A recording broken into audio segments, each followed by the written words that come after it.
قصة قصيرة حزينة. بطلة مواطن ولاية الجزيرة. طبعا الكيزان بيتعاملوا مع الشعب السوداني إنه ما بيعرف أساليبهم الإجرامية. سخروا ترساناتهم الإعلامية في زعزعة استقرار وأمن ولاية الجزيرة. تاجروا بقضايا، ارتكبوا انتهاكات جسيمة في قرى ولاية الجزيرة. شكلوا وعي لدى مواطن ولاية الجزيرة بأنه الجيش قادم لتحريركم. الجيش محاصر ولاية الجزيرة من عدة محاور، قادمون إليكم.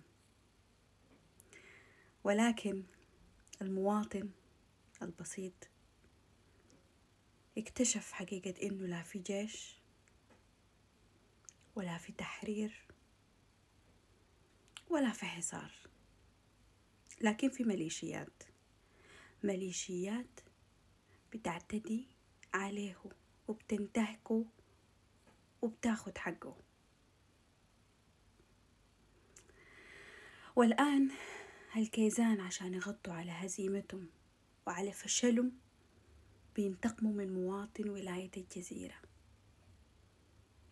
نفس السيناريو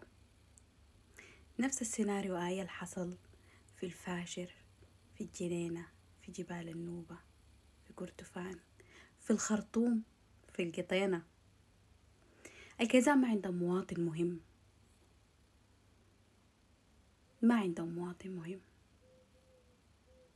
الآن بيقصفوا في ولاية الجزيرة في المدنيين العزل في حملات انتقامية لفشلهم. والآن آن الأوان لمواطن ولاية الجزيرة إنه يفرز بين المؤمن بقضيته واللي بيحمي أمنه وأمانه، ومن اللي بينتهكه وبزعزع أمنه وأمانه وبيشرده.